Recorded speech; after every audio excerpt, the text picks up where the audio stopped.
जय हिंद दोस्तों, चलो आज स्टार्ट करते हैं। आज नंबर सिस्टम का पार्ट आ गया आपका 19 है। कल हमने बात की थी कि कैसे किसी भी नंबर को हम कैसे निकालते हैं।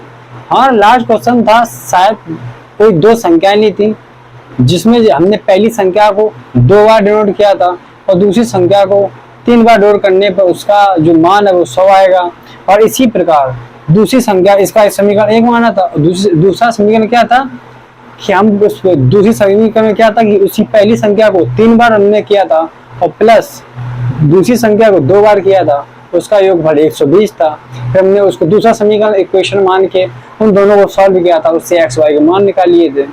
और उसमें ये पूछा तो उसमें बड़ी वैल्यू कौन है, तो उसमें जैसे एक्स मान 12 था, जो 12 14 ऐसी कुछ आया, तो उसमें जो बड़ा मान था उसमें बड़ी संख्या पूछी थी, तो उसकी बड़ी संख्या बता दो। जो एक्स की बड़ी संख्या आई तो बड़ी एक्स की बड़ी संख्या बता दो, और वाई की है तो वाई की बता दो, है। तो वहाँ हो गया। आज जो हम पढ़ेंगे, आज उसी से रिलेटेड एक सवाल है, उससे इसमें थ्योरी भी ज्यादा क्वेश्चन है, तो थ्योरी पहले लिखो, उसके बाद सॉल्व करो। वैसे तो क्वेश्चन है नहीं, लेकिन चलो कोई बात नहीं, आराम से लगाते हैं। और बुद्ध में स्थानीय मान तो पढ़े होंगे। स्थानीय मान, जातीय मान हमने बताए थे। स्थानीय मान क्या होता है? स्थानीय मान हमने तुमको बताए थे। यहाँ देखो, जैसे यहाँ निकालते हैं नंबर सिस्टम,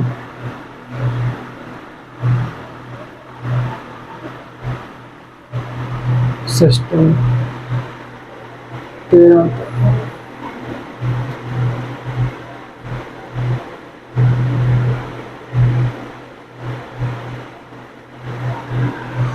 हाँ, जाति मान जैसे का 8 9 7 5 2 1 7 का जाति व स्थानीय मान में अंतर बताओ, निकालो। वो ये कह रहा है 7 का कोई नंबर दिया, कह रहा है 7 का जाति व स्थानीय मान में अंतर निकालो, कितना होगा। 7 और 7 का कोई नंबर हमने लिया, तो 7 को हम क्या करें, जाति मान कैसे निकालते हैं, स्थानीय मान कैसे निकालते हैं, उस स्थानीय और जाति मान से हमें क्या निकालना है, नंबर निकालता है। चलो इसको निकालो, कैसे करोगे।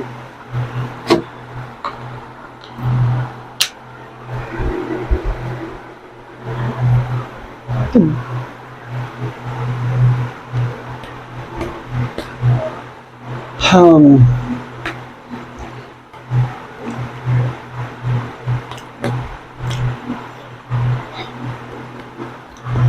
स्थानीय मान कैसे निकालते हैं, जातीय मान कैसे निकालते हैं। स्थानीय मान क्या होती है, देखो स्थानीय मान होती है प्लस वैल्यू। स्थानीय मान जिससे कहते हैं प्लस वैल्यू, और इसे क्या कहते हैं, फेस वैल्यू। तो हमने स्थानीय मान कैसे निकालने के लिए बोला था। स्थानीय मान कैसे निकालते हैं, तुम क्या करेंगे, स्थानीय मान से जातीय मान क्या कर देंगे, अंतर मतलब क्या, तो घटा देंगे, हैं। तो हमारा कितना, स्थानीय मान 7 का था, स्थानीय मान कितना आएगा, 7000। और जातीय मान कितना आएगा, कितना, 7 है, तो घटा दो, कितना आएगा, 6 9 9 और 3। आंसर आ गया हमारा। देखो जातीय मान, स्थानीय मान कौन होता है, स्थानीय मान होता है इसमें एक स्थानीय मान जाता है, इसमें 1 का गुणा, इसमें 10 का गुणा, इसमें 100 का गुणा, इसमें 1000 गुणा। तो 7 हमने लिखा, 1000 गुणा कर दिया। और जातीय मान होता है जो फेस वैल्यू होती है, फेस वैल्यू कितनी है, जो 7 है वही होती है। जैसे हम कहते 8 का जातीय मान तो 8 लिख दो, 9 का जातीय मान तो 9 लिख दो। हाँ, अगर 9 का अगर हम कहते स्थानीय मान तो कितना होता, तो 9 लिख देते। 1 2 3 4 कितने जीरो बढ़ते, फिर 4 जीरो बढ़ जाते हैं। तो हमारा जी वैल्यू अब जी हो गया है। और दिन निकाल लो, कोई नंबर देख लो, 8 5 3 2 9 और 1 के 2 का जाति व स्थानीय मान में अंतर।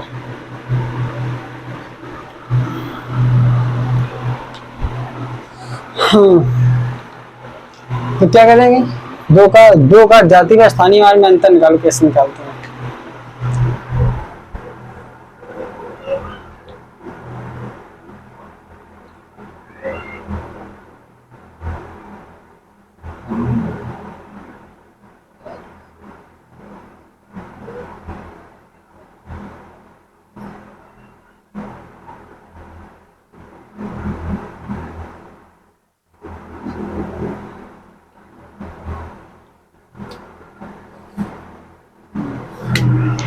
कैसे करेंगे यार, तुम देखो, दो का हम क्या पहले क्या निकालेंगे, जाति मान, और फिर दो का जाति मान कितना होगा, दो का जाति मान क्या होगा, जाति मान दो का जाति मान 2 होगा, और स्थानीय मान कितना होगा, स्थानीय मान होगा 200। तो इस 200 में से हमने कितना घटा दिया, 2। देखो 200 अंतर का साइन ये होता है, इसे कहते हैं कंजुगेट है, इक्वल टू 198 अंतर होता है, डिफरेंस, इसको अंतर कहते हैं। तो 200 में से 2 आया, कितना आया, 198 आया है। और देखो अब बताओ, जैसे हमने कोई नंबर लिखा, जे कोई नंबर लिखा 8732991 में, अब वो कह रहा है 7 और 2 के स्थानीय मानों का अंतर बताओ। देख लेना क्या पढ़ा पहले बहुत अच्छे से, तो क्वेश्चन को पहले पढ़ लेना क्या कह रहा है, तो उसके बाद निकालना है। अगर जाति मान कहे तो जाति मान को घटा दो, अगर दोनों स्थानीय मान कहे तो दोनों को स्थानीय मान निकालो, फिर जो बड़े नंबर है उससे छोटा नंबर घटा दो। इससे जाति मान की वैल्यू नहीं पूछी है, इसमें क्या पूछा है, स्थानीय मतलब दोनों के निकालो स्थानीय मान, 7 का निकालो स्थानीय मान, 2 का निकालो स्थानीय मान, तो 7 ज्यादा है ना, तो 70,000 से घटा दो जितना है 2 का।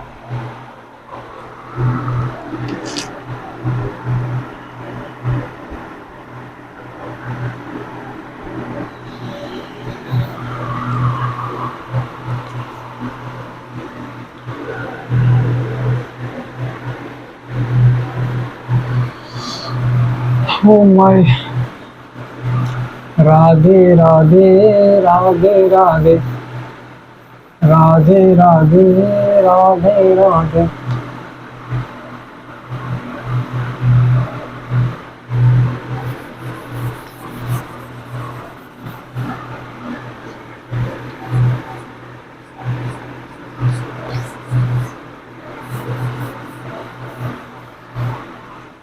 हमने क्या किया,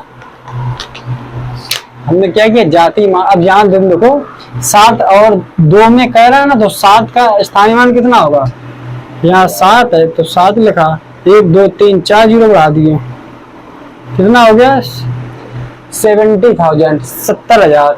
2 का कितना होगा 1 2 200, तो यहाँ कितना घटाएंगे हम 200,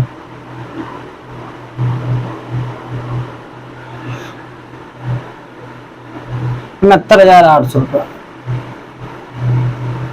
कर लो, कितना आ गया है। तो स्थानीय मान को जितने अंक होंगे लिखने के बाद, जैसे 7 मुझे 7 लिख दो, जितने अंक पहले हैं उतने जीरो बढ़ा दो। और जाति मान होता है फेस वैल्यू, जो रियलिटी फेस हो, जो फेस सामने हो वही वैल्यू रखेंगे। और स्थानीय मान होता है हम नंबर जो कहे वो रख दो, और उसके आगे के जितने डिजिट हैं उसमें उतने जीरो बढ़ा दो, 5 जीरो उस नंबर को लिखने की बात कर रहे हैं। ये नहीं कि उस नंबर को भी इंक्लूड नहीं करना। जैसे हमने 7 लिखा, अब तुम 7 को इंक्लूड नहीं करोगे, यहाँ से करोगे 1 2 3 4 बस है, ऐसे निकाल लो तुम सारे, और घटा दो, अंतर कुछ घटा दो। और ये अंतर ना पहुंचता, अब कहता इन मानों का योग बताओ। योग क्या करते हैं हम, 70,200 क्या कर देते हैं, ऐड कर देते, तो 70,000 कितना हो जाता, 200 हो जाता। और अगर अंतर ना कहता योग, तो क्या करते, वो कहते 7 और 200 का स्थानीय मान निकालो, तो 7 का स्थानीय मान होता 70,000 और 2 का स्थानीय मान होता 200, खत्म हो जाता। योग कहता तो जोड़ देते, अंतर कहता तो घटा देते हैं। चलो ये इतना दे लो क्या, चलो और देखते हैं, आगे निकालते हैं इसको।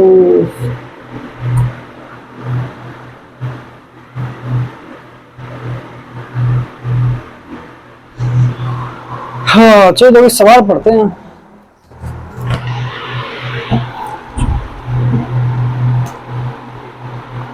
जब एक विद्यार्थी के सभी छात्रों को 54 छात्रों की पंक्तियों में खड़ा किया जाए तो जब एक विद्यार्थी के सभी छात्रों को, जब एक विद्यालय के सभी छात्रों को, एक कोई विद्यालय है, हमने कोई मान लिया क्या है विद्यालय, इसके टोटल छात्र, इसके क्या है टोटल स्टूडेंट है, स्टूडेंट, एक कोई विद्यालय है, इसके टोटल स्टूडेंट को हमने क्या किया, इसके टोटल स्टूडेंट को 54 छात्रों की पंक्तियों में खड़ा किया जाता है। कितनी 54 छात्रों की पंक्तियों की, छात्रों कितनी पंक्तियां, 54 छात्रों की पंक्तियों में खड़ा करा जाता है तो 30 पंक्तियां बनती हैं। तो कितनी बनती हैं पंक्तियां, 30 पंक्तियां बनती हैं, इक्वल लगा दिया। 54 छात्रों को खड़ा किया जाता है तो कितने पंक्तियां बनती हैं, 30 पंक्तियां बनती है। अब कह रहा है यदि इन्हें 45 छात्रों वाली पंक्तियों में खड़ा किया जाए, यदि इन्हें 45 छात्रों वाली पंक्तियों में खड़ा किया जाए तो कितनी पंक्तियां बनेंगी। तो हमने माना क्या, x माना, x। इसमें जैसे x होता क्या है, मैं पूछ इसमें x क्या होता है, मान तो लेते हैं x, रियलिटी x y में मान लेते हैं जी, होता कि जी वेरिएबल होता है, वेरिएबल होता है,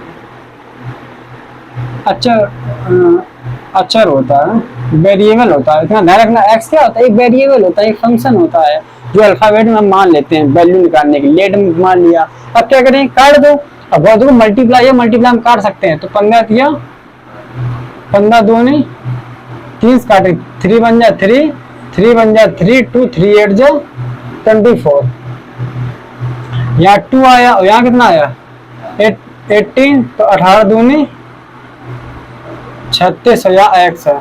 तो x के अब कितनी पंक्तियां बनेंगी, जब 45 छात्रों की पंक्तियों को बनाएंगे तो कितनी पंक्तियां बनेगी 36, और 54 छात्रों की पंक्तियां बना रहे तो कितनी पंक्तियां बनी थी 30 बनेंगी हैं। इतना क्वेश्चन था, बस कर लो, कलर नोट कर लो दोनों। तो एक स्टूडेंट, एक विद्यालय की उसने 54 छात्रों की पंक्तियां बनाई तो उसमें 30 पंक्तियां बनी। तो उसने कहा आप बताओ 45 छात्रों की पंक्तियां बनाए तो कितना बनेगा, उसको पता ही नहीं कितना बनेगा, उसने मान लिया वेरिएबल x मान लिया, जो x माना तो अब बताओ ना उस x की वैल्यू, तो बस x ऐसे निकाल लिया।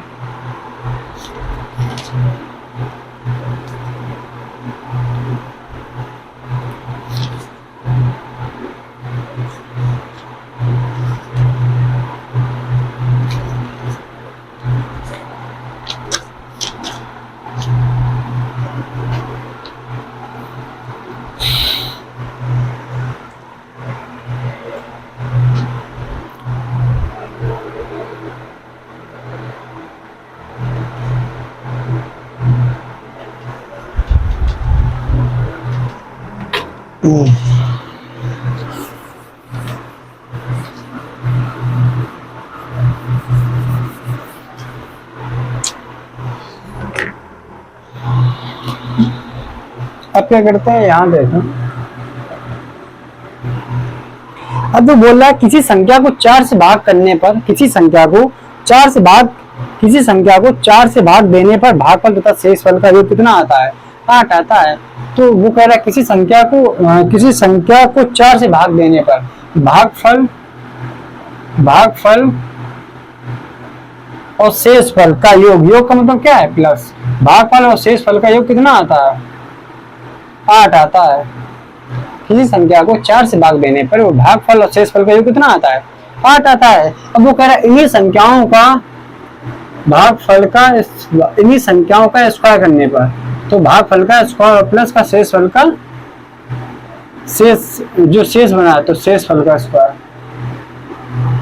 भागफल और इन्हीं संख्याओं का स्क्वायर करने पे आंसर कितना आता है। अब वो कह रहा है इन्हीं संख्याओं का स्क्वायर करने पे 34 आता है, तो इनके वर्गों का योग 34 है। तो संख्याएं ज्ञात करो, अब संख्या निकालनी है, तो संख्या कैसे निकालते हैं, तो क्या करेंगे, देखो भागफल हमको मिला, भागफल प्लस शेषफल कितना है 8 है, और यहाँ हमको मिला भागफल का स्क्वायर और शेषफल का स्क्वायर। हम इसमें तो कैसे लगाते हैं, सबसे पहले हमने माना इसको a, क्या माना इसको माना क्या b, तो a प्लस b कितनी है वैल्यू 8 है यहाँ, और इसी मान हमने इसको a माना, इसका a का क्या होगा स्क्वायर प्लस शेष माना b का क्या होगा, इसको भी कितना है 34। तो a प्लस b कितना हुआ 8 हुआ, और a square plus b square कितना हुआ 34 हुआ। हमने भागफल, और जब किसी संख्या को 4 से भाग दिया तो भागफल आया भागफल और शेषफल का योग 8 आया। उसी संख्याओं को वर्ग करने पर 34 आया। अब अगर संख्या बताओ, अब गौर से बताओ, ये ए स्क्वायर और प्लस बी स्क्वायर ये 34 है। तुम क्या कर सकते हो, अब क्या करेंगे, ए प्लस बी का होल स्क्वायर करेंगे। Why taking square of both side है, ये ए और प्लस बी का होल स्क्वायर करेंगे। ए प्लस बी का होल स्क्वायर क्या होता है, ए प्लस बी का स्क्वायर कर लिया हमने और 8 का स्क्वायर। हमने ए प्लस बी का स्क्वायर किया और प्लस का क्या किया, इक्वल लगा के 8 का स्क्वायर किया है। Why taking square on both sides है, इन दोनों का स्क्वायर दोनों साइड किया स्क्वायर। जब स्क्वायर किया दोनों साइड तो क्या हुआ, ए स्क्वायर प्लस का बी स्क्वायर प्लस का 2ab इक्वल टू क्या हुआ, 64 हुआ है। अब यहाँ गौर तुम देखो, A square plus B square की वैल्यू कितनी दी है, 34 दी है। A square plus B square value कितनी दी, 34 प्लस लगा, यहाँ कितना दिया है, इक्वल टू कितना। अब यहाँ देखो हम क्या करें, इसको यहाँ लिखेंगे 2ab, इस 34 को उस साइड ले जाएं, किसका होगा, कितना आएगा आंसर, 4 4 है, 0 आया, 6 3 3 कितना आ गया 30। तो 2ab बराबर 30 है, तो ab बराबर कितना आएगा, 2 से भाग दे दो, 2 से भाग दो कितना आएगा, 15 आएगा, 15 आएगा, 2 से भाग करोगे। अब ab की वैल्यू हमको 15 आ गई है और हमको ए बी की हमको वैल्यू किसकी पता करना है, हमको वैल्यू देखो, ए की अलग वैल्यू पता करनी है, बी की अलग वैल्यू। उसने कहा संख्या बताओ, तो ए की अलग, तो शेष इसकी अलग वैल्यू पता करनी है। ए प्लस बी मिल गया 8 है, हमको ए की अलग वैल्यू पता करनी, बी की अलग वैल्यू पता करनी, लेकिन हमको मिल क्या गया है, ए बी मिल गया है, ए बी 15 मिल गया है। अब हम क्या करेंगे, क्या कर सकते हैं, अगर देखो 2 तरीके से सवाल लगा सकते हो, चाहे तो यही तुम ए की वैल्यू निकालने के लिए क्या कर सकते हो, चलो ये देख लो, ऐसे करो, ए माइनस बी निकाल लो। ए माइनस बी का स्क्वायर क्या होता है, ए माइनस बी का स्क्वायर बराबर हम क्या लिखेंगे, ए प्लस बी का स्क्वायर माइनस का 4ac 4ab।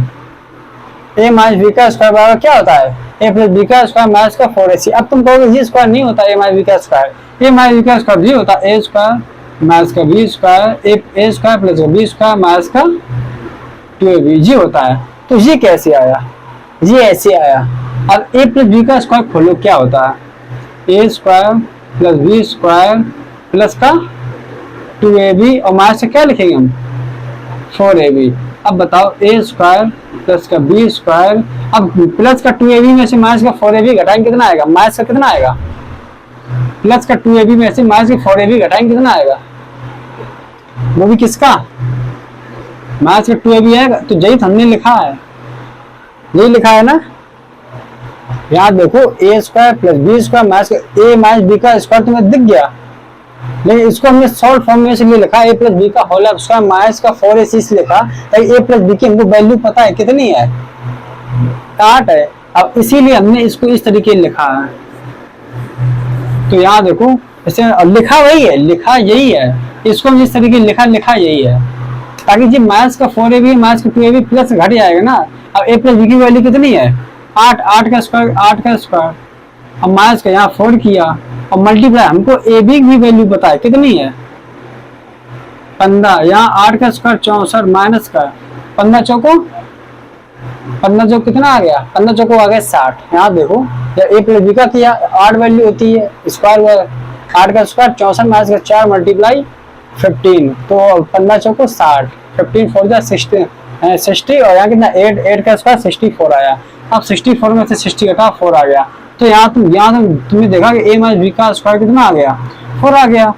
अब तुम क्या करोगे, ए माइनस बी क्या होगा, देखो जब यहाँ इस साइड जब स्क्वायर हो, जब उस साइड जाता है ना, जैसे स्क्वायर जब इक्वल उस साइड जाता है तो यही क्या हो जाता है 1/2 हो जाता है। तो जब यहाँ जब ए माइनस बी जब स्क्वायर उस साइड जाएगा तो 4 का क्या होगा 1/2 क्या होगा 1/2, जब उस साइड जाएगा 1/2 हो जाएगा। इसी 1/2 को हम क्या लिखते हैं, रूट क्या लिखते हैं, रूट का साइन होता है। तो हम ऐसी इसी 1/2 को हम क्या कर देते हैं √4 क्या कर देते हैं √4, और √4 की वैल्यू कितनी होती है, ऐसे √4 की वैल्यू होती है 2, तो a माइनस बी कितना आ गया 2 और a प्लस बी कितना आ गया, देखो a प्लस बी कितना था 8।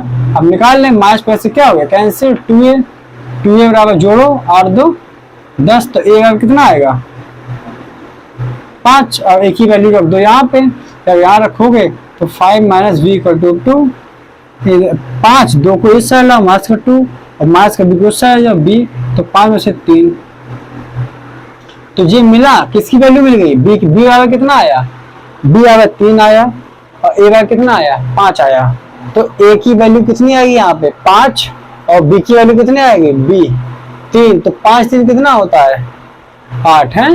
तो बी की वैल्यू कितनी रखोगे 3 और ए की वैल्यू कितनी रखोगे यहाँ पे 5 और 5 3 मिलकर कितना आ गया 8। ये तो हमें पता था कि 8 आ रहा है ए और बी मिलकर, लेकिन ये नहीं पता था यहाँ पे 1 और 7 रखे या 2 या 6 रखे हैं, ताकि 6 2 8 7 और 1 8। लेकिन अब हमको क्लियर पता पड़ गया कि 3 नंबर और कौन नंबर है 5 नंबर है, बस इसीलिए हमने ये निकाले नंबर।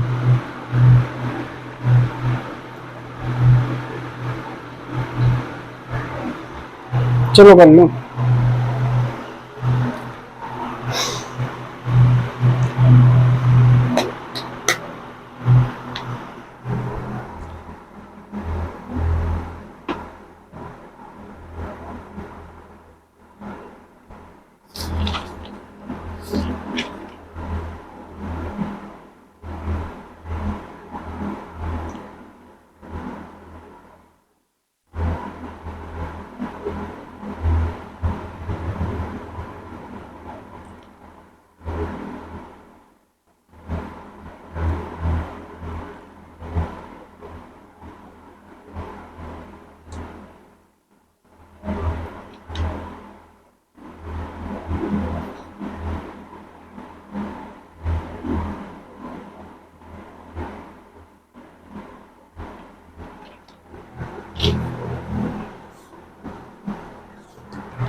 हाँ चलो इसको रख कर दें, ये तो आ गए।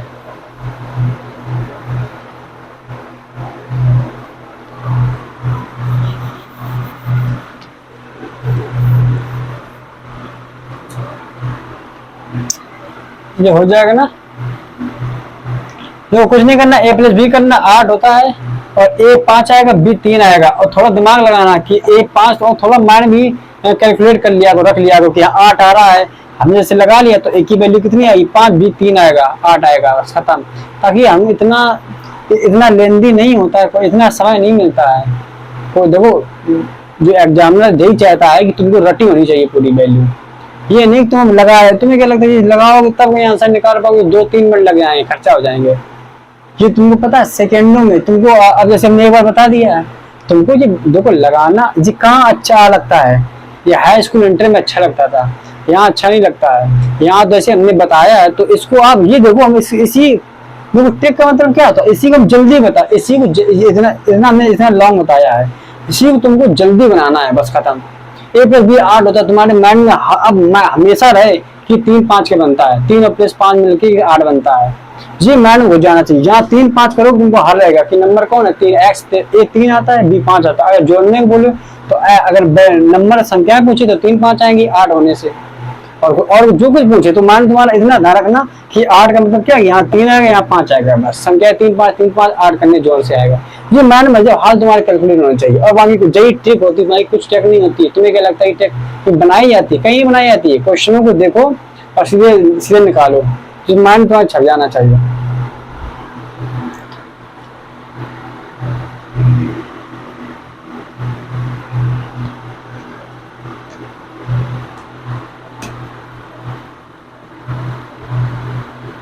कह रहा है एक 3 अंकों से बनी संख्या के अंकों का योग 6 है, एक 3 अंकों से बनी संख्या के अंकों का योग 6 है। देखो हमने माना लेटेस्ट कोई नंबर हमने माना x y और z मान लिया, अब कह इनके अंकों का योग है, योग का मतलब क्या होता है x plus Y plus z कितना है 6, इनके अंकों का योग 6 है। अंक पलटने से प्राप्त संख्या मूल संख्या से 198 अधिक है, अंक पलटने से। अब देखो ये योग था, हमने नंबर क्या माने थे x y z नंबर मान लिए, उसका योग पूछे तो योग की वैल्यू यहाँ है, और अगर ये पूछे अंकों का स्थान पलट दे तो देखो जब योग कर दिए इनको नहीं कभी पलट सकते हैं, पहले ये हमेशा ध्यान रखना। इनको नहीं कभी, ये योग ये अलग एक टाइप है, ये योग उसने कहा है, इनके अंकों का योग है। तो एक्स प्लस वाई पे जेड करने से कितना हमारा आ गया है,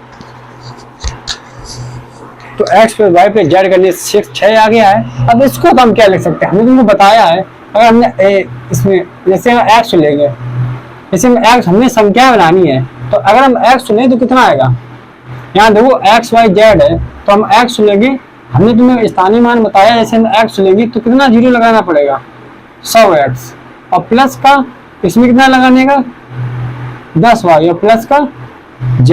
हमें बस ये संख्या निकालनी है, तो 3 अंक लिए उसने एक्स वाई जेड, उसको हमने लिखा x लिखा 2 जीरो ताकि सैकड़ा था, यहाँ मतलब 100 था, यहाँ y जब लिया तो 10 था, मतलब दाई था, 1 जीरो लगा दिया। जब इकाई की बात है तो z लिख दिया, उसमें 1 का मल्टीप्लाई करेंगे तो 1 का मल्टीप्लाई z में करेंगे तो 1 ही आएगा, तो z लिख दिया। अब इसी कह रहा, अब इसी को अब देखना, उसने कहा इन अंकों का योग 6 आ गया। अब आगे क्या कह रहा है, इसको हमेशा ध्यान रखना, जी हमको निकालना है, ये वैल्यू फाइंड करनी है।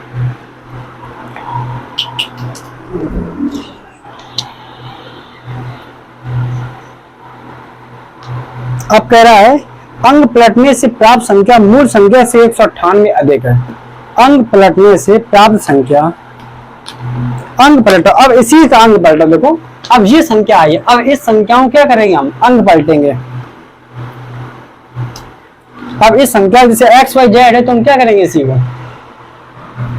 एक्स वाई जेड का अंक पलटो, क्या करोगे, यहाँ देखो अगर जैसे एक्स वाई जेड का अंक पलटे तो क्या होगे, जेड आएगा पहले, फिर क्या आएगा वाई आएगा, फिर क्या आएगा एक्स। जब जी आएगा तो फिर अब कैसे बनेगा, तुम क्या 100 क्या आएगा 100 जेड प्लस का 10 वाई और प्लस का एक्स, जी बनेगा। अब कह रहा है मूल संख्या से, अब कह रहा है अंक पलटने से प्राप्त संख्या, अंक पलटने से प्राप्त संख्या मूल संख्या से 198 अधिक है। तो अंक पलटने से प्राप्त संख्या मूल संख्या से, मूल संख्या से मूल संख्या कौन है 100x प्लस 10y और प्लस का z, इस तरह कर दो, कितना अधिक है 198 अधिक है।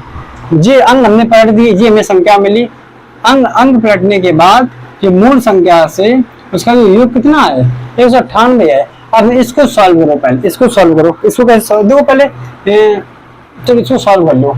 अब याद में कितना आएगा, यहाँ 100 जेड है तो 100 जेड में से ये माइनस का इसमें जब मल्टीप्लाई करेंगे देखो ऐसे होगा, माइनस का एक्स हो जाएगा, इसमें करेंगे कितना होगा माइनस का 10 वाई हो जाएगा, इसमें करेंगे कितना होगा माइनस का जेड हो जाएगा है।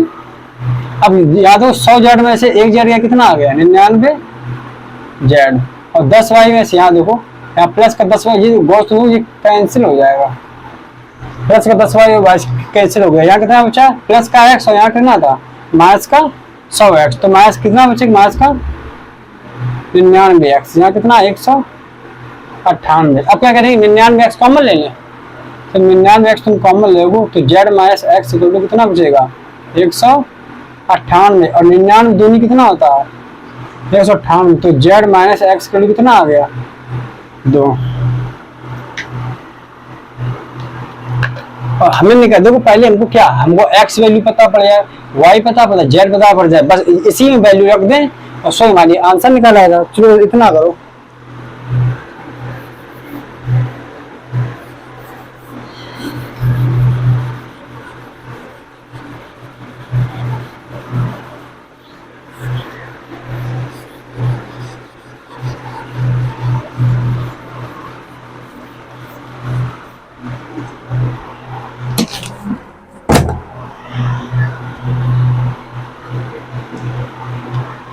तो z माइनस एक्स कितना आया 2 आया। अब हम क्या करेंगे, अब वो आगे कुछ बोल रहा है, अब कह रहा है 198, कह रहा है अंक पलटने से प्राप्त संख्या मूल संख्या से 198 कम, तो हमने जो निकाल दिया अंक पलटा, ये संख्या इससे घटाया, ये संख्या जो थी हमारी कितना है 198 अधिक है। अब कह रहा है यदि मध्य अंक शेष अंकों के योग, यदि मध्य अंक शेष अंकों के औसत के बराबर हो तो मूल संख्या ज्ञात कीजिए। तो मध्य अंक है, अब हम क्या करेंगे इसमें मध्य अंक कौन है एक्स वाई जेड में मध्य अंक कौन है, तो मध्य अंक चाहे कोई तुम ले लो या मध्य अंक, तो एक्स वाई जेड में मध्य अंक कौन है वाई है, बीच का मध्य अंक कौन होता है बीच वाला। तो कह रहा है यदि एक्स वाई जेड में यदि मध्य अंक का औसत करने पर मूल संख्या प्राप्त, तो क्या करेंगे हम? मध्य अंक का क्या निकालेंगे? औसत निकालेंगे।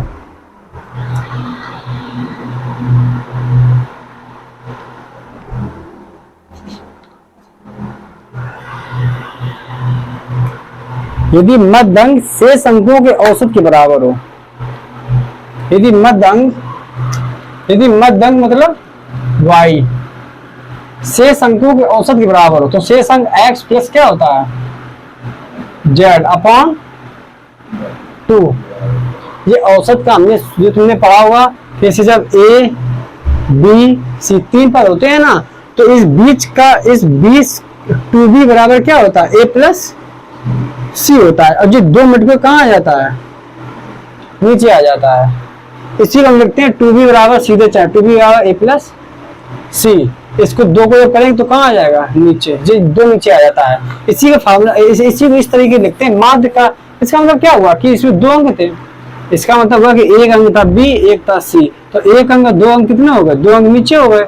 c निकालना है, जी b निकालना है, और इसको हम पछांदा कर देते तो 2b कितना आता है? तो a प्लस का c। तो क्या इसी का माध्य होता है। माध्य क्या होता है? ऊपरी संख्याओं का योग बटे इतनी संख्याएं उतने अंक नीचे। तो संख्या इसमें कितनी थी? 1 और 1 कितनी थी? 2 आ गए। और 2 को यहाँ लाओ, कितना आ गया? 2y के रूट कितना आ गया? x plus z। अब ये देखो हमारे पास कितने समीकरण देखो बन रहा है। हम इन्हीं से हम समीकरण इसलिए बना रहे हैं ताकि इन्हीं से हमको निकालना है। देखो एक समीकरण ये बना, तीसरा इसको मान लेंगे पहला, इसको हमने क्या माना? दूसरा माना। तो 3 समीकरण बने। अब इन एक्स वाई जेड से 6 आया, जेड माइनस एक्स से 2 आया, और 2y बराबर एक्स प्लस जेड से 3 दूसरा समीकरण आया, इससे ये आया। अब बताओ इनसे अगर हम करा दें तो यहाँ से कुछ ना कुछ हमको मिलेगा। मतलब हम उससे कराएंगे, इससे भी कुछ ना कुछ मिले। अब ये जैसे एक्स प्लस वाई और एक्स प्लस जेड और एक्स प्लस जेड, इनसे दोनों कट जाएंगे तो हमें y केवल एक y मिल जाएगा, और y से हम निकाला ये वैल्यू। तो देखो हम क्या करेंगे, यहाँ पे यहाँ रखेंगे, यहाँ 6 रखा इक्वल के बराबर रखा, और यहाँ क्या? x plus Y plus Z, समीकरण नंबर 1। इनको हमने क्या किया? जोड़ा। और जब जोड़ा तो यहाँ ये माइनस का आ गया, ये माइनस का आ गया, ये माइनस का आ गया, और ये माइनस आ गया। अब क्या क्या कट रहा है ये बताओ? x प्लस जेड आएगा ना, x plus Y plus Z, x plus Y plus Z आएगा। अब क्या कट रहा है? तो देखो ये प्लस का जेड और माइनस का जेड क्या हुआ? कट गया। ये प्लस का ये माइनस का क्या हो गया? कट गया। यहाँ बचा माइनस का, क्या बचा? माइनस का y, और यहाँ क्या बचेगा? यहाँ देखो यहाँ बचेगा 2y ये प्लस का है, ताकि ये y है इसको हम जोड़ेंगे नहीं, जोड़ते तब ये y ना होता तो हम क्या करते? इस माइनस के 6 में से 2 घटा देते जब y ना होता तो। अब हम नहीं करेंगे ताकि y इसमें वेरिएबल लगा, इसमें वेरिएबल नहीं है, तो हम क्या करेंगे? ये प्लस का 2y है, प्लस का 2y, और माइनस का क्या करेंगे हम? 6 का। अब हम क्या करेंगे? 2y यहाँ लिखा कि माइनस का y तो इस साइड कितना आया? प्लस का y इक्वल टू माइनस का 6, उससे आया समझ नहीं आया। अब 2y में से 1y कितना आया हुआ? 3y इक्वल 6, y कितना आया? तो हमको देखो ये तुमको तो y इक्वल टू 2 आया, तो हमारी यहाँ y की वैल्यू कितनी आ गई? 2 आ गई। ऐसी z की निकाल लें, ऐसी x निकाल लें, हमारा काम बन जाएगा। अब देखो हम जब हमारी y की वैल्यू 2 आ गई तो अब बताओ y की वैल्यू किस में रख दें? ऐसे इसमें तो y है ही नहीं है तो इसमें नहीं रखेंगे। अब y की वैल्यू कहाँ रख दें कि हमारा मान निकल आए? तो y की वैल्यू तुम देखोगे ना, और y की वैल्यू किस में रखने की आराम से हमारा मान निकल आएगा। तो y की वैल्यू 2 आ गई है, तो किसी ना किसी में रखनी पड़ेगा, ताकि जो y की वैल्यू 2 आ गई, y की वैल्यू 2 आ गई, चलो कोई बात नहीं, y की वैल्यू 2 आ गई है। अब हम क्या करेंगे? अब समीकरण कौन लेंगे? z माइनस एक्स ले लिया,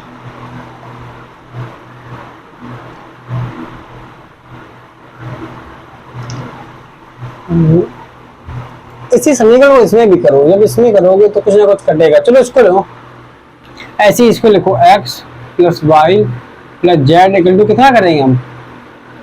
कर दिया। इसको भी निकालो यहाँ से। क्या करेंगे? जब यहाँ करेंगे ये कटेगा यहाँ, तो तुम देखो कि प्लस जेड से माइनस जेड कट गया, जो यहाँ क्या होगा? तो माइनस एक्स और माइनस कितना होगा? माइनस का 2x, और माइनस का क्या होगा? y इक्वल टू माइनस का 6 से प्लस का 2 जाए कितना होगा? क्योंकि जी प्लस का है 2 और जी माइनस का 6 हमने लगाया है, तो कितना आएगा, माइनस से कितना आएगा 4। तो अब हमको तो पता है हमकी y की वैल्यू कितनी है, यहाँ रख दो, जब y वैल्यू माइनस का 2x और माइनस का y वैल्यू कितनी है 2 रखा, इक्वल टू कितना है माइनस का 4, तो माइनस का 2x इक्वल टू माइनस का 4 और माइनस का तो उस आ जाएगा प्लस का 2, तो माइनस का 2x इक्वल टू कितना माइनस का 2, माइनस माइनस गया 2 गया, तो x कितना आ गया 1। तो हमको x वैल्यू कितनी आ गई 1। अब बची किसी वैल्यू z की। अब z क्या करेंगे हम, देखो z माइनस एक्स पावर 2 है ही यहाँ पे, तो हम x वैल्यू कहाँ रख देंगे यहाँ पे, तो z माइनस 1 इक्वल टू हमने x की वैल्यू यहाँ रख दी कितनी 1 और इक्वल टू कितना था 2, तो z बराबर 2 प्लस 1 कितना हो गया 3। तो यहाँ कितनी आ गई वैल्यू 3 वैल्यू आ गई। अब बस जहाँ हमने, अब तो रखो संख्या क्या थी 100 गुणा 1 प्लस यहाँ देखो 10 गुणा प्लस 3, तो 100 एकम 100, 10 दूनी 20 और 3 2 123। संख्या कौन आई, ये नंबर आ गया तुम्हारा है।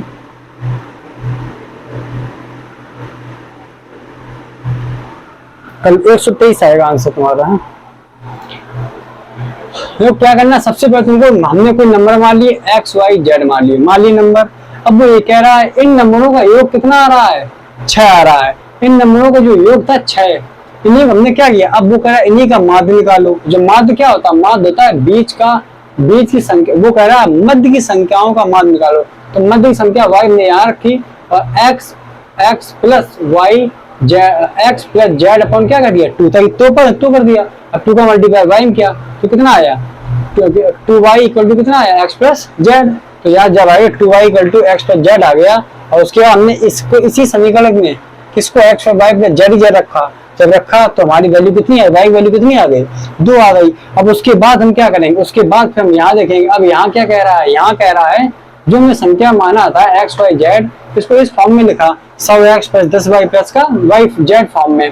इसी का उल्टा करो, 100x plus y 10y plus z को x को उल्टा करने पे जो आया उसको हमने घटा दिया मूल संख्या से। जब मूल संख्या घटाया और कह रहा 198 ज्यादा है, जब 198 ज्यादा है मूल संख्या यहाँ निकाल लिया, यहाँ तक आया।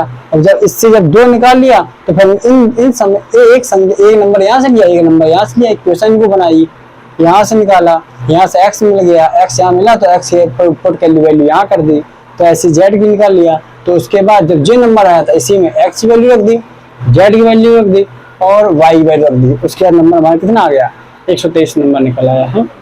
चलो कर लो पानी में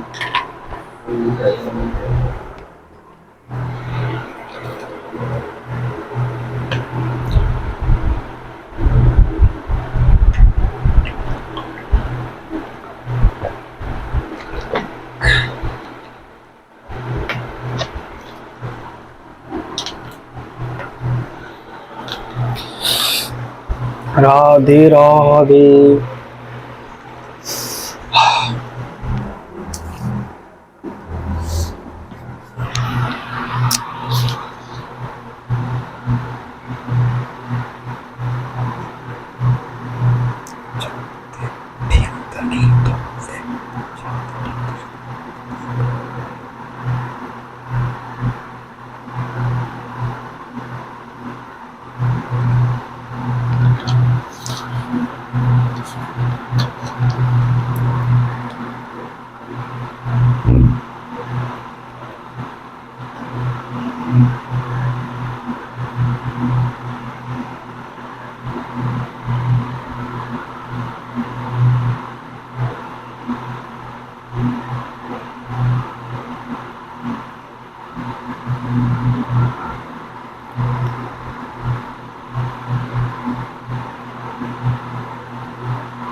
चलो को रब कर देते हैं।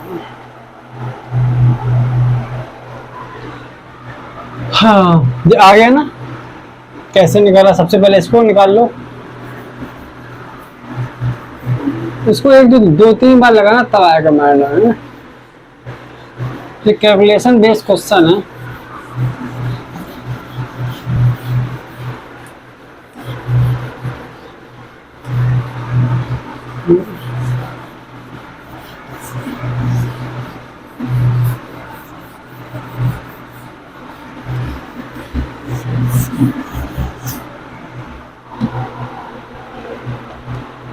अब तो क्या करेंगे, आगे देखते हैं।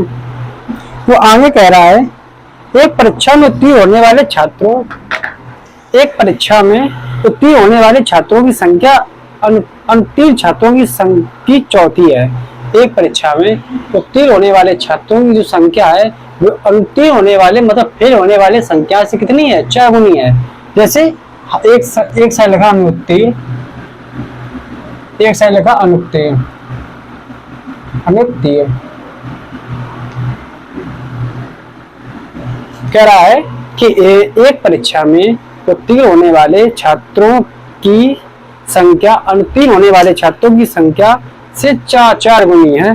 तो अनुत्तीर्ण होने वाले छात्रों की संख्या कितनी है? 4 गुनी। 4 गुनी का मतलब क्या होता है? अगर अनुत्तीर्ण संख्या x है, कह रहा है एक परीक्षा में उत्तीर्ण होने वाले छात्रों की संख्या अनुत्तीर्ण होने वाले छात्रों की संख्या की 4 गुनी है। तो अनुत्तीर्ण संख्या हमने मानी संख्या कितनी है?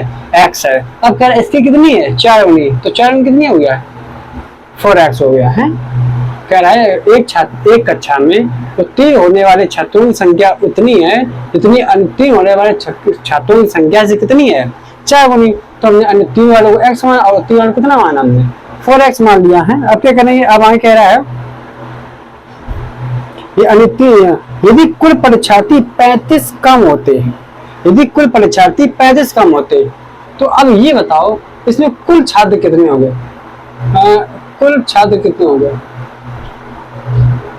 कुल छात्र क्या होता है? देखो जैसे देखो 10 लोग हैं, 10 लोग में से जो 2 लोग हैं वे अनुत्तीर्ण हुए हैं और 8 लोग क्या हुए हैं? उत्तीर्ण हुए हैं। और हम पूछे कुल लोग कितने हैं, तो 8 और 2 को क्या कर दोगे? जोड़ोगे ना। ऐसे ही 4x और x को क्या करोगे? जोड़ोगे। तो 4x x कितना आएगा? कितना आएगा? 5x। तो टोटल लोग कितने हैं? तो टोटल लोग हमारे कितने हैं? टोटल लोग हमारे कितने हैं? हाँ 5x है। देखो ये था, ये है 4x जो 3 है, ये अनुत्तीर्ण x है। तो हमने टोटल पूछा, टोटल कितना आ गया? 5x। टोटल 5x है। अब मैं कह रहा है इन टोटल में से, अब वो कह रहा है यदि कुल परीक्षार्थी 35 कम है, यदि कुल परीक्षार्थी 35 कम है, यदि इन्हीं टोटल में से कितने परीक्षार्थी कम है? 35 कम है। यदि इन टोटल में से, तो हमें उत्तीर्ण निकालना है ना। तो उत्तीर्ण परीक्षार्थी हम निकाल रहे हैं। वो कह रहा है कुल परीक्षार्थी में से, कुल परीक्षार्थी कितने हैं?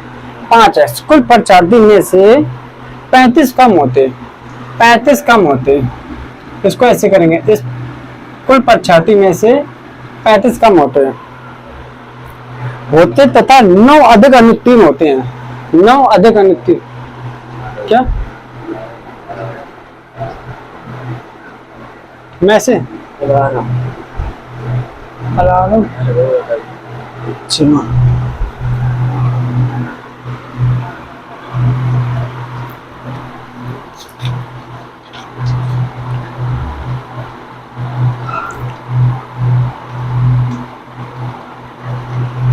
तो क्या करें? यहाँ देखो उसने कहा उत्तीर्ण परीक्षार्थी में कैसे निकालेंगे?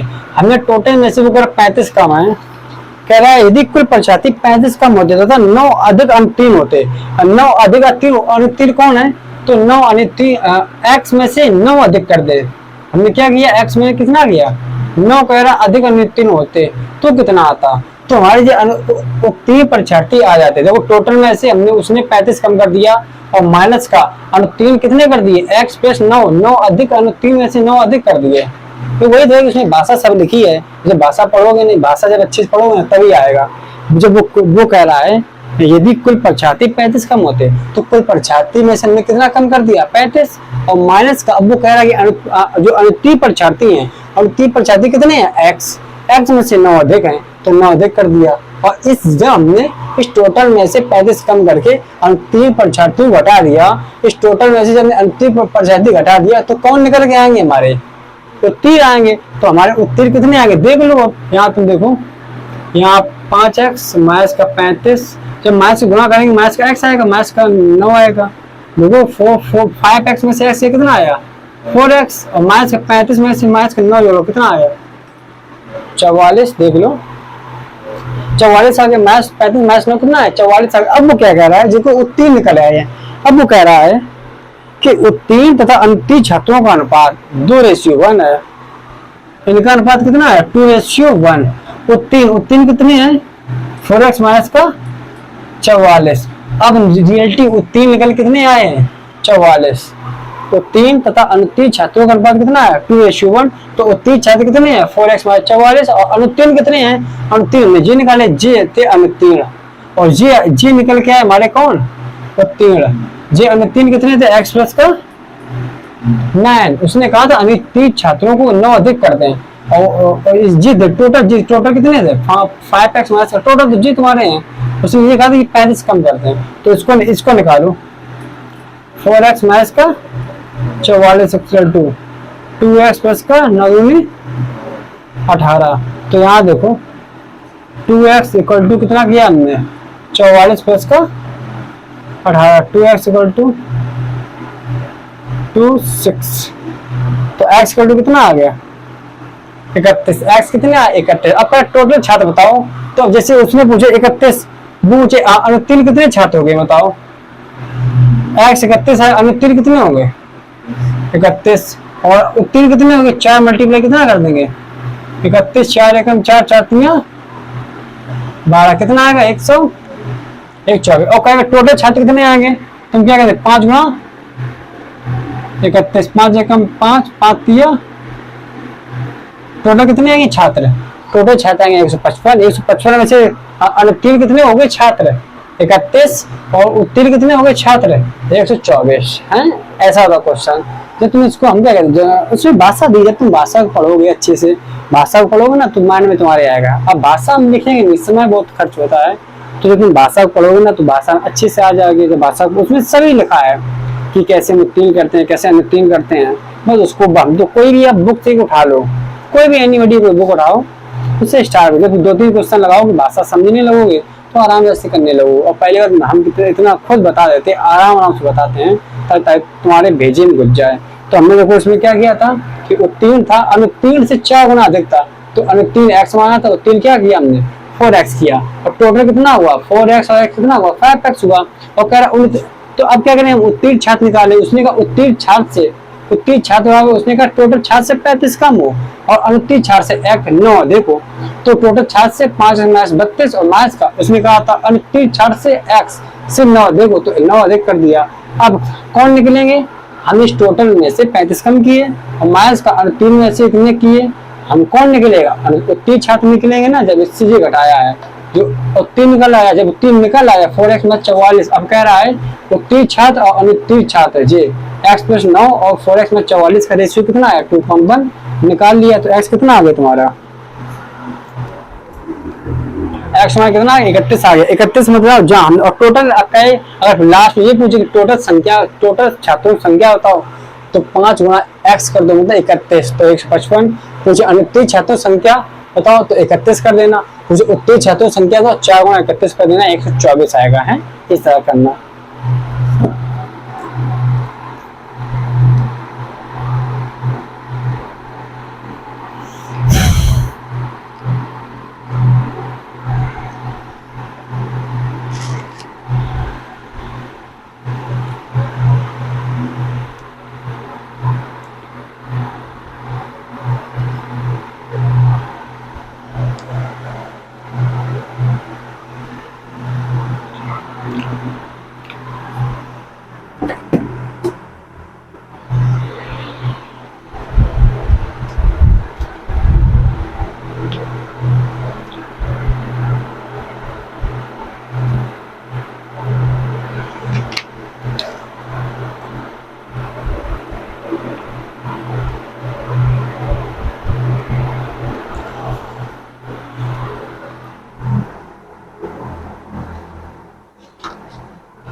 चलो रब कर रहे इसको।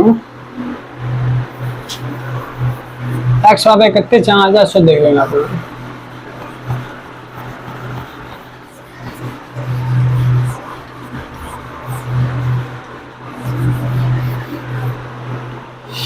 तो आगे क्या कह रहा है, तो आगे सवाल कह रहा है कि कुछ लड़कों की कतारों में इस प्रकार बैठाया जाता है कि प्रत्येक कतार में, कि प्रत्येक कतार, कतार मतलब लाइन में है, कि कुछ लड़कों को कतारों में इस प्रकार बैठाया जाता है कि प्रत्येक कतार में 8 लड़के हो तो 6 शेष बचता है, और 8 लड़के हो तो शेष फल कितना बचता है, 6 बचता है।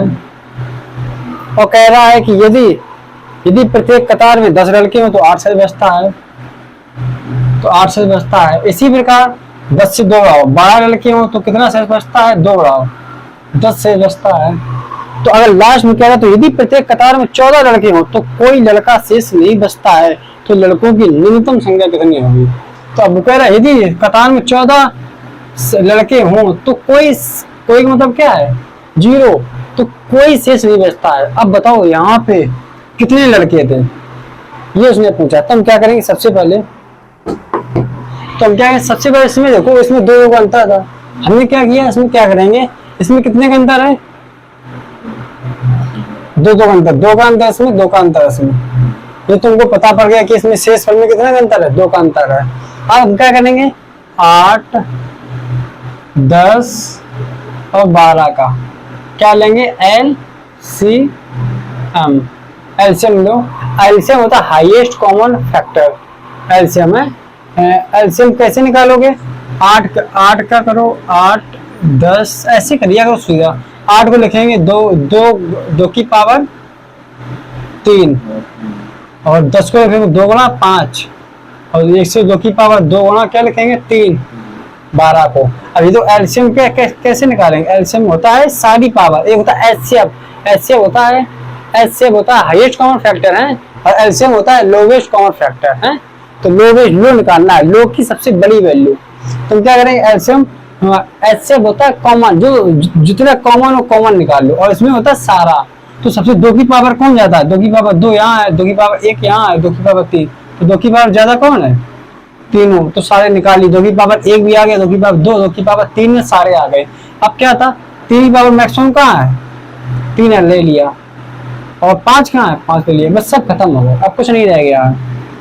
तो 2 कितना आएगा, 2 की पावर 3 कितना होता है, 8, 8 5 40 3 120। तो ऐसे हमारा कितना आ गया, ऐसे हमारा 120 आ गया, और यहाँ 120, और इसको मान लेंगे, कोई नंबर मान लेंगे के है, कोई नंबर हमने क्या मान लिया, के मान लिया अपने हिसाब से। ऐसे हमारा 120 आ गया, और यहाँ शेष पर कितना था, तो माइनस का 2 घट रहा था। तुम देखो गौर से, 8 में से घटाएं, जब 8 में से हमने घटाया 6, 2, 10 में से घटाया 8, तो कितना आया 2, इसको हम क्या किया, हमने घटा दिया। अब हम क्या करेंगे, यहाँ कितना 14 पूछा था ना, तो यहाँ हमने लिखा इक्वल टू 120 के माइनस का 2।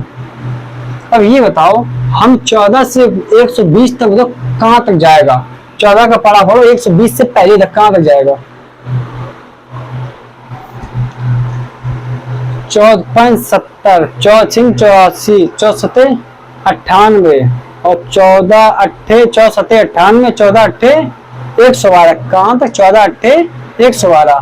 तो 14 यहाँ तुम देखो, इसको लिखेंगे 14 8 के कितना होता, 14 8 112। जब 112 होगी तो बचा कितना, ये भी तो बताओ, 8 प्लस में ना, तो 8 की यहाँ भी आएगा, 8 की यहाँ भी आएगा, है वो 14 8 यहाँ कितना आ गया 112। जो 14 से पूरा, इसका रिमाइंडर कितना आएगा 0। इसको वैल्यू इसीलिए हमने बनाया है कि इसका रिमाइंडर 0 आए। 14 8 कितना 112 यहाँ आ गया, तो यहाँ कितना बचा, 8 की माइनस से कितना आ गया 2, ये माइनस का 2, ये तो रिमाइंडर 0 आ गया। इसको हमें मतलब लीजिए, हम सब खत्म हो गया, बचा कितना, रिमाइंडर कितना बचा 8 की माइनस का 2। ये तुम्हारा क्या बचा, ये तुम्हारा बचा शेष फल। जब हमने 120 माइनस के में जब भाग दिया 14 का, तो 100, इसको हमने यहाँ लिखा 1 1 2 के, 112 तक पूरा गया है, और 112 और प्लस 8 के, तो कितना होता है 120। 20 के और माइनस का 2, तो 112 तक पूरा चला गया, रिमाइंडर 0 हो गया। अब 8k में 14 का भाग जाएगा, 8k में नहीं जाएगा, तो माइनस का 2 था, इतना हमने लिखा। अब ये बताओ इस k की वैल्यू हम 1 रखें तब 14 पूरा पूरा डिवाइड होगा, या k की वैल्यू 2 रखें तब पूरा पूरा डिवाइड होगा, या 3 रखें तब पूरा पूरा डिवाइड होगा। जैसे हम 1 रखा है यहाँ k की, तो 8 एकम 8, और 8 में से 2 कितना बचा 6, जाएगा 14 से नहीं जाएगा, आगे बढ़ेंगे 2, तो k की वैल्यू 2 रखो, तो जब 2 रखा तो 8 दूनी कितना होता है, और 16 में से 2 कितना आया, तो 14 से चला जाएगा। तो इसका मतलब है यहाँ पे k की वैल्यू कितनी लेनी पड़ेगी, k की वैल्यू कितनी लेनी पड़ेगी 2, कितनी लेनी पड़ेगी 2, तो k की वैल्यू 2 लेनी पड़ेगी। तो k की वैल्यू जब 2 लोगे, इसका मतलब क्या है k का मान यहाँ कितना रखना पड़ेगा 2, यहाँ देखो 120 गुणा 2 माइनस का 2, तो 140 कितना 240 माइनस का 2, तो संख्या कितनी आएगी 238। ये तुम्हारा आएगा संख्या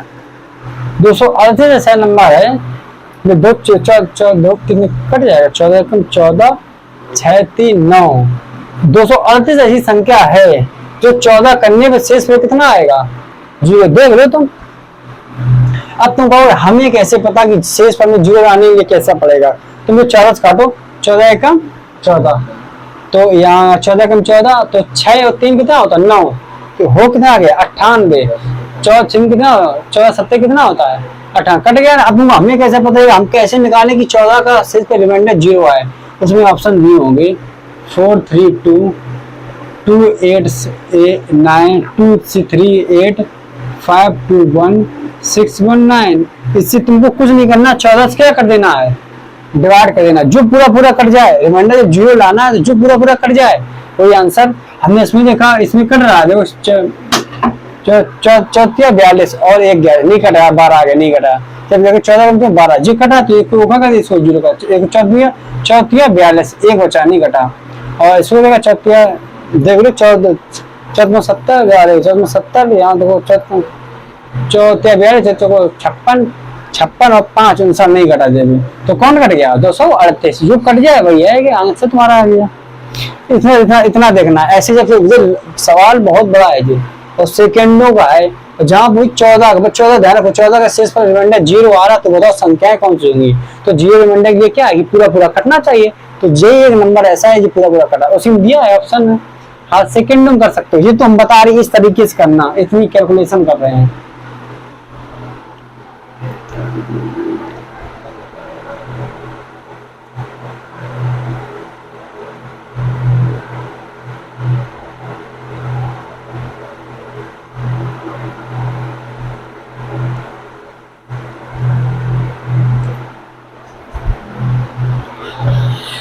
हाँ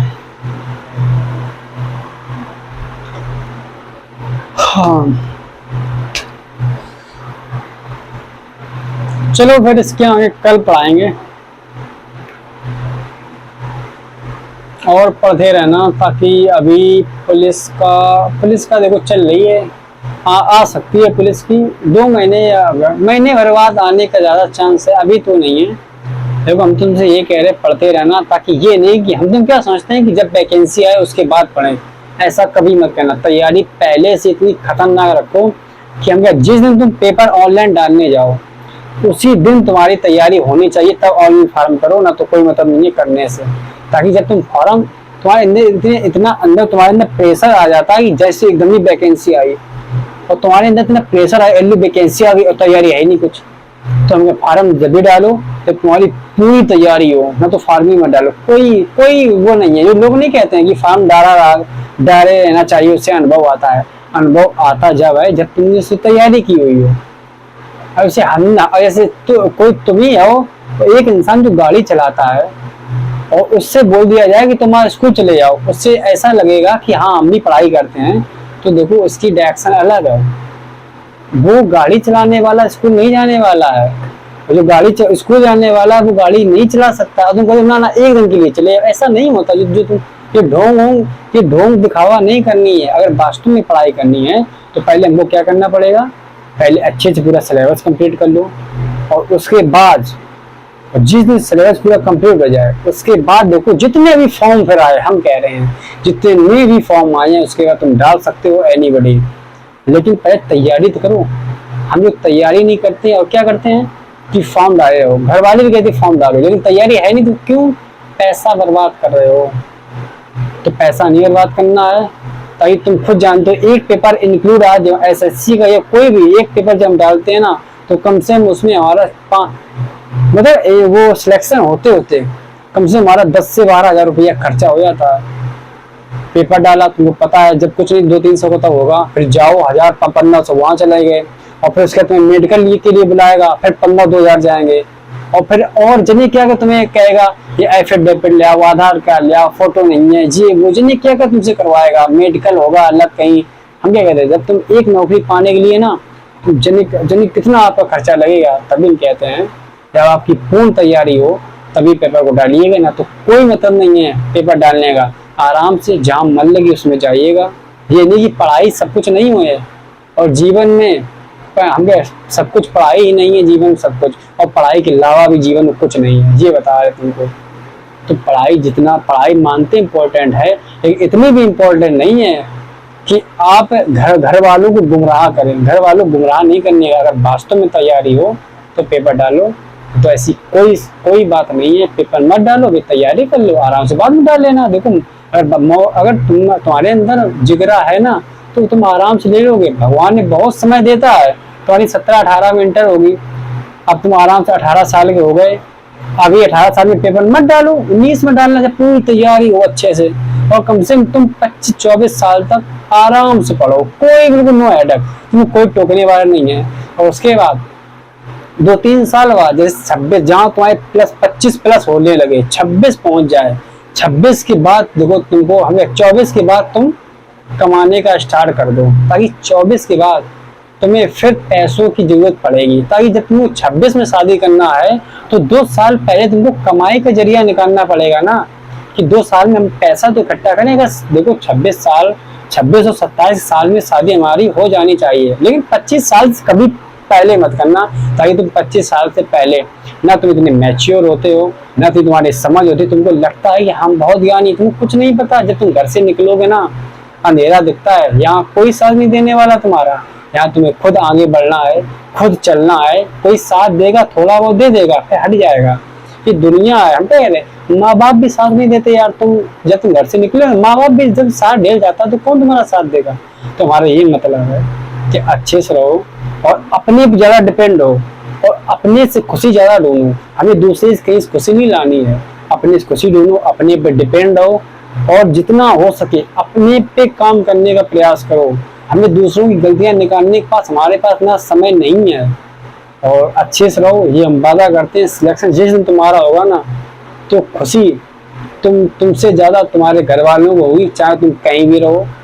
तो हमारा यही उद्देश्य है कि पढ़ते रहो, जितना पढ़ोगे ना तुम्हें उतनी खुशी मिलेगी।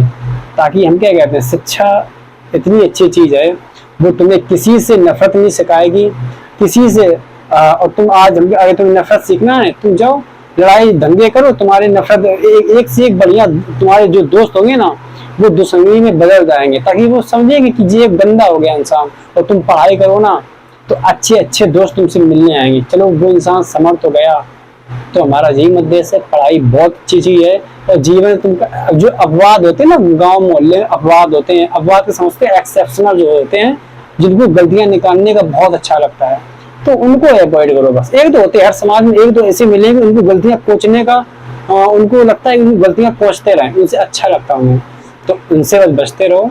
बाकी समाज इतना अच्छा होता है ना, तुम उसको लेके चलोगे ना तो जीवन में कभी प्रॉब्लम नहीं आएगी। तुम अपने हम क्या जीवन में सबसे अच्छा इंसान पता कौन होता है, लेकिन हम तुम पता उन्हीं के पास नहीं बैठते जो जीवन में सबसे अच्छा इंसान होता है। लेकिन हम तो कहाँ, हम तो दोस्तों के पास बैठते हैं। दोस्त तुम्हारे सिर्फ खुशियों में काम देगा, दुख में दूर भाग जाएगा। जहाँ खुशियां आएंगी साथ तुम्हारा देगा, हाल कॉल करेगा आओ जहाँ खुशियां आएगी, लेकिन जब तुम्हारे अंदर गम होगा तुम्हारे पास कॉल तक ना करे, तुम्हें क्या हो रहा है क्या नहीं होता है। तुम देखते हो, तुम खुद देखते होगे कि कैसे हो रहे हैं ब्रेकअप। जो लड़कियां लड़के और लड़के देखते स्टेटस लगाते हैं, ये क्यों लगाते हैं? कोई नहीं पूछता तुम्हें क्या हो गया क्या नहीं हुआ है, और माँ पूछे तो कैसे पूछे, वो पूछ ही सकती है, ताकि वो ऐसा लक्षण ही है। वो कोई नहीं पूछता। इस दुनिया का हर एक इंसान उस पर नहीं बात करेगा, जबकि उसको और तुम लोग बताओगे नहीं। और जिस दिन तुम अपने माँ बाप को दोस्त बना लोगे ना, उनसे शाम को अगर तुम 10 मिनट बात कर लो ना, इस दुनिया की सारी थकावट तो आज निपट जाएगी। लेकिन आप क्या करते हो, आप शाम को अपने माँ बाप को ढेल के ऐसे लोगों से बात करते हो जो तुम्हें थोड़ा हंसी खेल तो बहुत देंगे तुम्हें, लेकिन उसके बाद क्या, कुछ नहीं। उसके बाद लगेगा पता नहीं किससे बात की। जिस दिन आप 10-15 मिनट में माँ बाप से बात करोगे ना, तुम्हें लगेगा, तुम्हें अंदर लगेगा कि हाँ हमें आज हम दिन भर पढ़े हैं ना, तो हम इनसे बात कर रहे हैं, हमें अच्छा लग रहा है। और दूसरे दिन और मेहनत करोगे, ताकि माँ बाप को रिजल्ट भी तो देना है ना। ऐसा नहीं कि दो पढ़ाई हम पढ़ते रहेंगे और हमारी एज भी सब निकल जाए, फिर शादी आए एकदम ही बोझ सा लग जाए। तो बोझ लगने से पहले क्या है कि हम समझ जाएं। तो जब समझ जाओगे बोझ लगने से पहले, तो हम बहुत आगे तक जाएंगे। ये नहीं कि हम जब 26 साल के हो जाएं, 27 साल के हो जाएं, शादी लायक, उसके बाद हम कमाई का जरिया निकालें, ऐसा नहीं है। जिस दिन हम, रियलिटी यही है कि 24 साल कहते जरूर हैं, लेकिन जितना जल्दी हो सके वो तुम पे डिपेंड है, तुम कितना जल्दी मैच्योर बन जा सकते। तुम 20 साल में कमाने लग जाओ ना, जिस समय जो 25 साल हो गए ना, तो 5 साल का अनुभव ना तुम्हें 50,000 रुपया महीने कमाने के देगा। लेकिन अपने गाँव में पता क्या होता है, गाँवों में जब शादी होती है, उसके बाद जब घर से बच्चा शादी के बाद निकलता है, और जब उसे अंधेरा दिखता है, कोई साथ देने वाला है नहीं। अब एक तो उसकी बीवी होगी, एक तो वो खुद हो गया, और कहता है कि हम ग्रेजुएट हैं, एमएससी की है, उसने सब डिग्री सब पास की है, इंटर की है, बीएससी की है और एमएससी की है, लेकिन शिक्षा का स्तर बिल्कुल 0 है। और वो कुछ काम, वो डिग्रियां हैं, वो काम नहीं देने वाली, लेकिन वो तुम्हें बताती है तुम पैसा कैसे कमाओगे।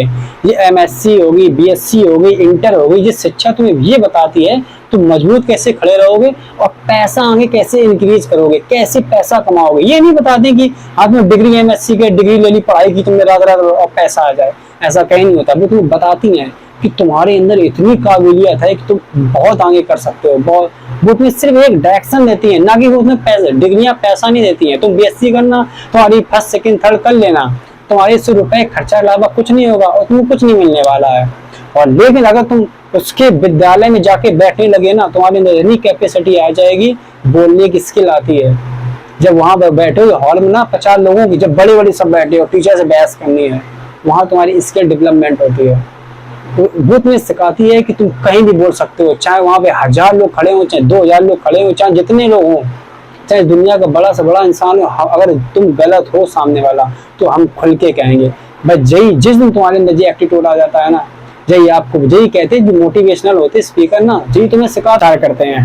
आज तारीख है 13, कल पढ़ाएंगे, पार्ट नंबर आपका आ जाएगा, आज 19 हो जाएगा, कल आएगा आपका 20 पार्ट। और ऐसी धीरे धीरे चलेगी, नंबर सिस्टम को आगे बढ़ाते चलेंगे और तुम लोग आराम से उनको पढ़ते रहना।